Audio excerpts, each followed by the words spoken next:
So, hello guys, this is Arshabaz and very welcome to my YouTube channel. As you know that this is the sixth video for the history series और मुझे यकीन है कि आपको ये video series पसंद आ रहा होगा.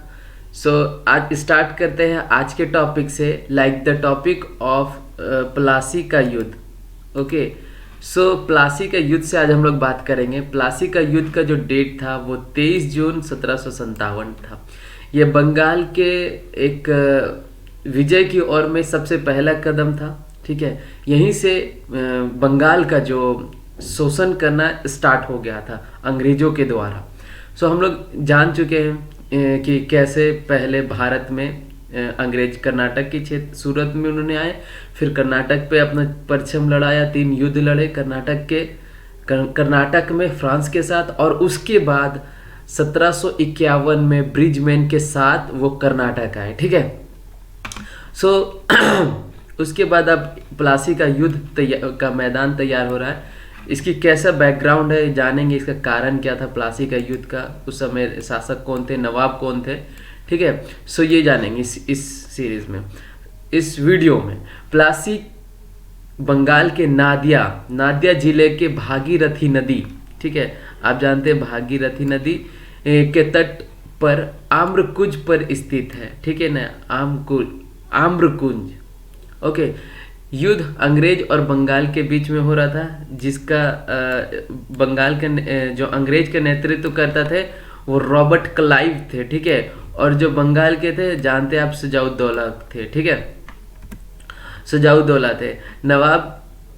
नवाब को युद्ध मैदान छोड़ करके भागना पड़ा था. उसके पीछे का कारण ये था कि जो वहाँ के मतलब इसके जो सेनापति थे, जो मीर जाफर थे, मीर बख्शी थे, और जो उनके मतलब उच्च अधिकारी थे, वो सब इनके साथ क्या करते हैं, दगा करते हैं सजाउद्दौला के साथ, और इसी कारण इसे नवाब को युद्ध का मैदान छोड़ करके भागना पड़ता है. ठीक है, हुआ इसके साथ नवाब के साथ सिर्फ 2, एक अमीर मदन और मोहन लाल, ये 2 जो सैनिक टुकड़ी के जो ये थे नेतृत्व करता थे, ये सिर्फ 2 ही बंदे थे जो वफादार रहे थे. ठीक है, बाकी सब इसके युद्ध मैदान में उतरने ही से मना कर दिया था, क्योंकि ये पहले ही एक संयंत्र का शिकार हो चुके थे. रॉबर्ट क्लाइव ने इसे अपने पक्ष में कर लिया था.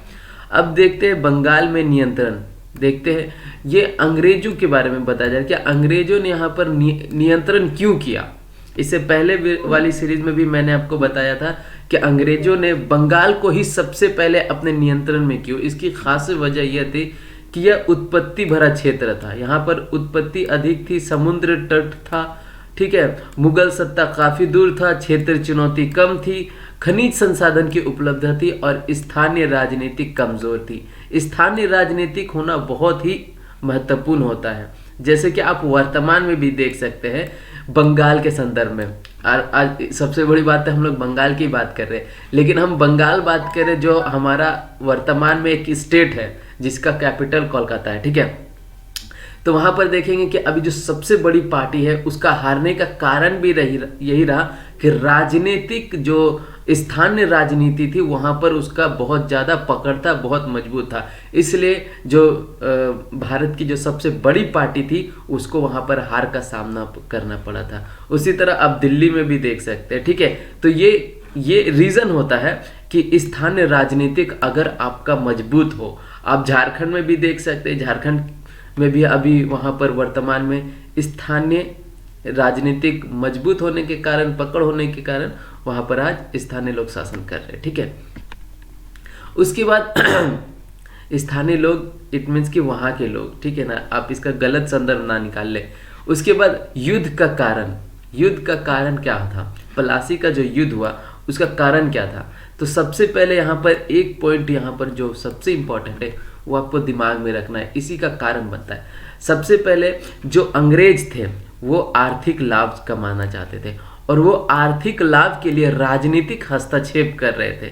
ठीक है ना, आर्थिक लाभ के लिए आर्थिक हस्तक्षेप कर रहे थे ताकि उसे अधिक धन की प्राप्ति हो. ठीक है ना। अंग्रेज चाहते थे कि एक कठपुतली नवाब बने जिसको हम अपने इशारे पर नचा सके, हम जैसा चाहे वैसा कर सके, ठीक है ना।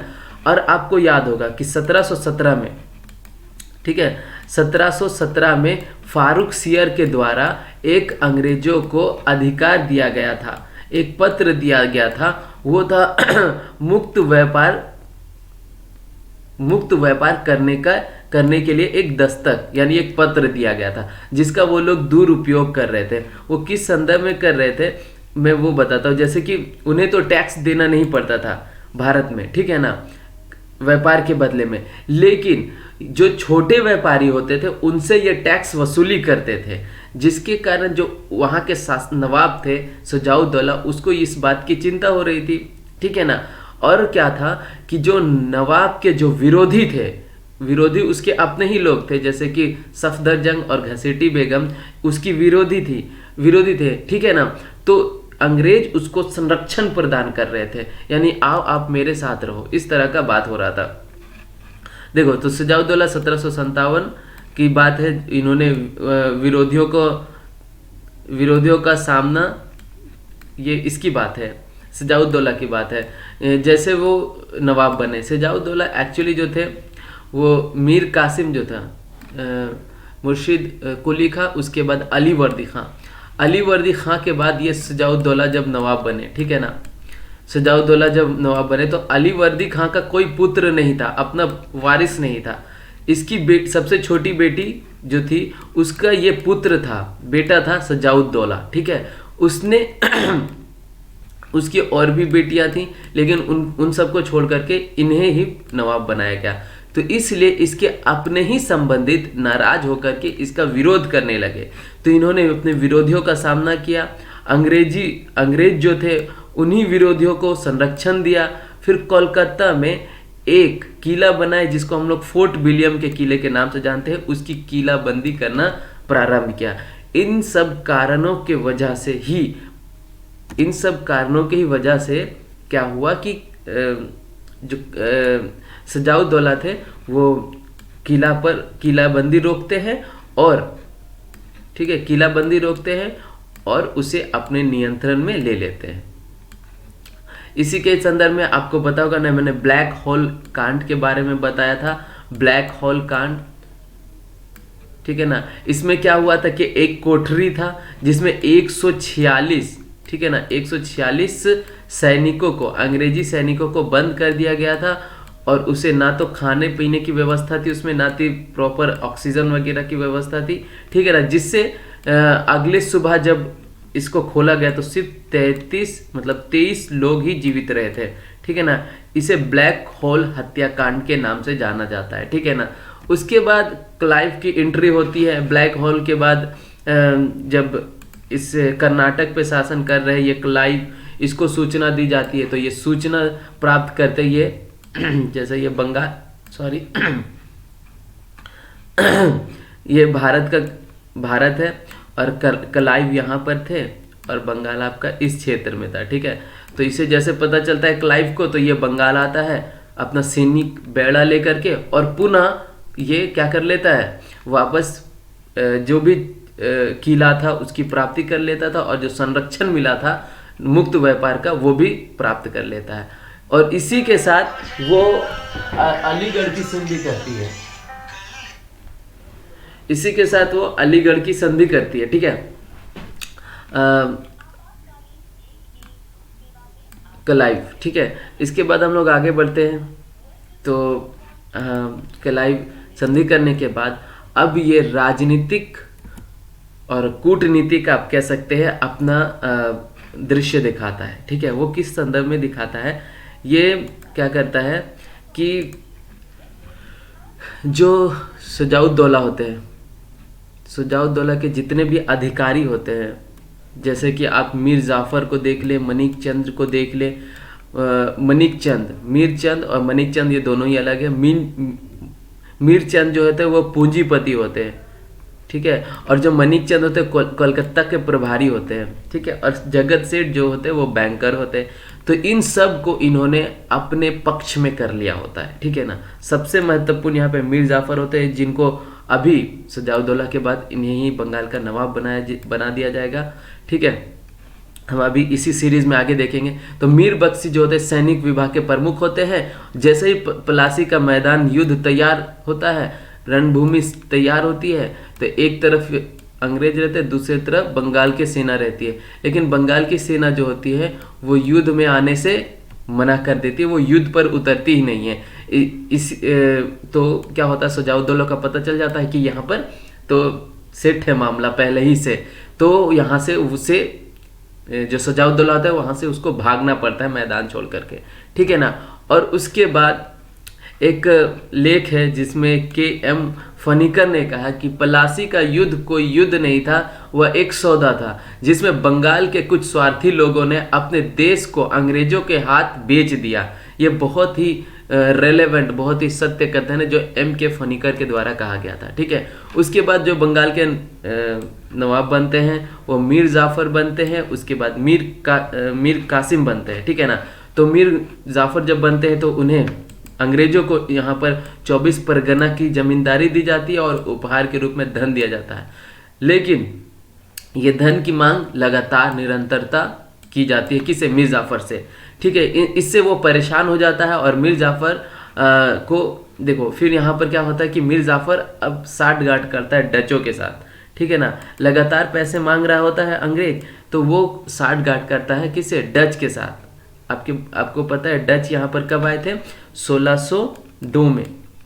1602 में डच आए थे और इन्होंने सबसे पहले जो कोरोमंडल तट पर फैक्ट्री का निर्माण किया था और इसका जो व्यापार होता था वो व्यापार वस्त्र का था। ठीक है ना। जैसे पुर्तगालियों का मसाला का था, इनका वस्त्र का था।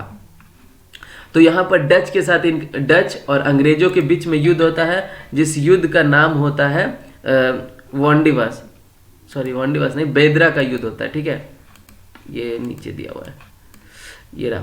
सो बेदरा का युद्ध होता है किसके बीच में? तो डच और अंग्रेजों के बीच में होता है, जिससे डच की पराजित होती है और उसके बाद मीर जाफर को पद से हटा दिया जाता है और यहाँ पर बना दिया जाता है मीर कासिम को। सो मीर कासिम जैसे ही पद पे बैठते हैं यार, ओके। सो मीर कासिम को बंगाल का नवाब बना दिया जाता है मीर जाफर के बाद। ठीक है ना। उसके बाद इन्होंने भी वही किया, विदनापुर, वर्धमान और चटगांव का क्षेत्र को उपहार स्वरूप दे दिया अंग्रेजों को, धन भी दिया। उसके बाद फिर मीर कासिम जो था एक कह सकते कि सज्जन नवाब था, अपने नागरिक के बारे में सोचता था। तो इसलिए वो कुछ काम करता है। इसने अपनी राजधानी को मुंगेर शिफ्ट कर देता है, बंदूक की कुछ फैक्ट्री लगवाती है। ठीक है। राजधानी मुंगेर, बंदूक की फैक्ट्री, अपनी सेना को यूरोपीय पद्धति से परीक्षण दिलवाता है। ये उस समय के लिए एक महत्वपूर्ण कार्य था, क्योंकि उस समय लोग सोचते थे सेना शक्ति ही आर्थिक शक्ति को बढ़ावा देता है। ठीक है ना।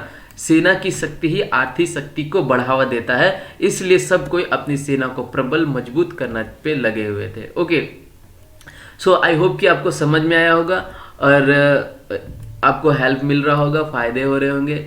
एंड इसका PDF अगर चाहिए आपको तो ये मेरा टेलीग्राम चैनल है एमवुड करके, मैं नीचे लिंक दे दूंगा, आप ज़रूर उससे जुड़े और वहाँ पे जितने भी मतलब मैं वीडियो बनाता हूँ उसका PDF वहाँ पे डाल देता हूँ, ताकि जिस पॉइंट में मैं बना रहा हूँ उस पॉइंट में आपको नोट्स बना लेता है और उसको 2-3 बार पढ़ ले, बस इनफ है आपके लिए। बस एक मतलब रोड मैप तैयार जब हो जाता है किसी चीज़ का, तो उसके बाद पढ़ने और समझने में काफ़ी आसानी हो जाती है। सो आई होप कि वीडियो पसंद आ रहा होगा और अगर गाइड मिल रहा है तो do like, share, subscribe. God bless you all. Thank you so much for watching this video.